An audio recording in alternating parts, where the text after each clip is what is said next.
अस्सलाम वालेकुम रहमतुल्लाहि वबरकातुहू। जी प्यारे दोस्तों, आज का हमारा मौजू है गुले बबूना या बबूना। प्यारे दोस्तों, ये बहुत ही नायाब जड़ी बूटी है और बहुत ही अच्छी बूटी है। पहाड़ों में अक्सर पाई जाती है। बबूनों को तिब में ज़्यादातर वर्मों और सलाबतों के तलील करने के लिए इस्तेमाल किया जाता है।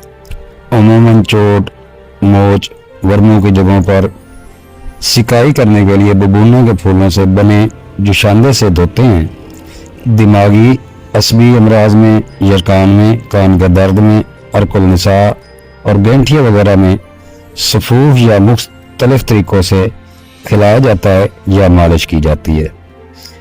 प्यारे दोस्तों, अल्लाह ताला ने ऐसी कई जड़ी बूटियाँ पैदा की हैं जिसमें इंसान के लिए फलाह ही फलाह है।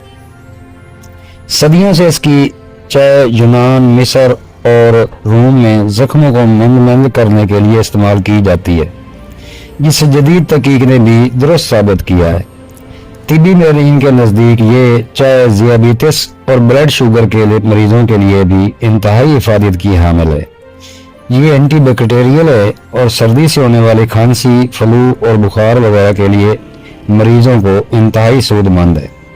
बरतानिया में होने वाले एक तहकीक के मुताबिक कीमोमाइल की चाय पट्टों के दर्दों और खिंचाव में आराम देती है। इसकी बनी हुई चाय मैदे के अमराज मसलन गैस और अल्सर वगैरह के लिए इंतहाई मुफीद है। कीमोमाइल टी की मदद से नींद के मसाइल से छुटकारा पाया जा सकता है। इसके इस्तेमाल से बेहतर और सुकून नींद आती है। ये बवासीर का कुदरती इलाज है और अक्सीर की हैसियत रखती है। इसकी बनी चाय सेहतमंद जल्द के असूल के लिए भी मुफीद है और ख़वातीन उसे नेचुरल स्किन क्लीनर के तौर पर भी इस्तेमाल करती हैं। मगरबी मुहक्किकीन तिब ने इस बात का इम्कान भी ज़ाहिर किया है कि यह कैंसर के खिलाफ भी मौसर है, लेकिन फ़िलहाल इसके बारे में मज़ीद तहकीक जारी है। बबूना को तिब में ज़्यादातर वर्मों, सलाबतों को तलील करने के लिए इस्तेमाल किया जाता है। अमूमन चोट, मोच, वर्मों की जगहों पर सिकाई करने के लिए बबूना के फूलों से बनी जुशांदे से धोते हैं। दिमागी असबी अमराज में, यरकान, कान का दर्द, अर्कुल निसा, गैंठिया वगैरह में सफूफ या मुख्तलिफ तरीकों से खिलाया जाता है। बबूना की जड़ अफाल में सबसे कवी है। जिल्द के अमराज जब चेहरे पर सख्त सोजिश, फिंसियाँ या मुआसे निकल आए तो इससे तैयार करदा मीज़े बबूना के खुशक फूलों का सफूफ 2 चम्मच 1 कप में 10-15 मिनट के लिए उबालें और ढक कर रख दें। रोजाना 1 दफ़ा चेहरा धोएं। इस अमल से फिंसियों वगैरह के जहरीले मादे खत्म हो जाते हैं, सोजिश कम हो जाती है और मजीद दाने नहीं निकलते। नज़ला, जुकाम और मखसूस अक़साम के बुखार में घटन सी महसूस होती है। इसको दूर करने के लिए बबूना के सफूफ पर गर्म पानी, उबलता हुआ पानी ना हो, गर्म पानी डालिए और उड़ती हुई भाप में सांस लें, तबीयत खुल जाएगी। इसाबी दर्दों के लिए बबूने के खुशक फूलों का सफूफ 2 चम्मच 1 कप गर्म पानी में 10-15 मिनट के लिए डालें कि पानी उबलता हुआ ना हो। इसमें डालने से 2 कीमती मादे हवा में तलील हो जाते हैं। अगर इसको उबालेंगे तो इसमें 2 मादे कीमती होते हैं जो हवा में तलील हो जाते हैं, जो मर्ज को दूर करने की सलाहियत रखते हैं। फिर भी हम यह चाय की तरह नोश फरमाएं। मजीद आप इसमें लीमू या फिर पुदीने के पत्ते भी शामिल कर सकते हैं। ये चाय नींद, सुस्ती, कहली को भी भगाती है। इसमें कैफीन जैसी मुज़र असरात भी नहीं होते।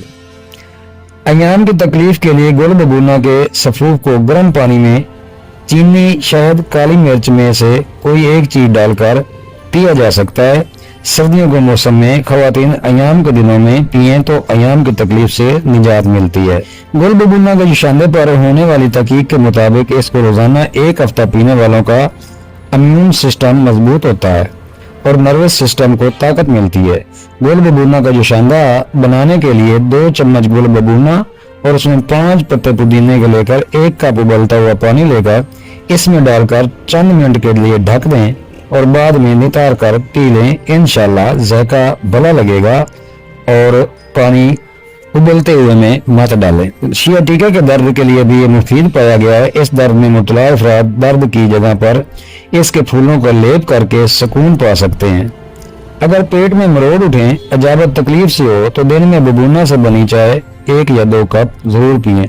बुखार की कैफियत में बबूना बहुत अच्छी चीज़ है। बबूना के फूलों से बनी चाय बुखार भी रफा करती है। नोट, इसको सबसे पहले आपने चेक करना है, क्योंकि इसकी थोड़े से नुकसान भी हैं कि कुछ लोगों को इससे एलर्जी है। आपने करना को यूं है कि सबसे पहले थोड़ी सी चीज़ या थोड़ा सा कहवा या थोड़ा सा सफूफ मरीज को पहले इस्तेमाल कराएं। ये एलर्जी की शिकायत ना हो तो फिर इस्तेमाल करवा सकते हैं। हकीम तारिक जवेद फ्रॉम फैसलाबाद। अस्सलाम वालेकुम व रहमतुल्लाहि व बरकातहू।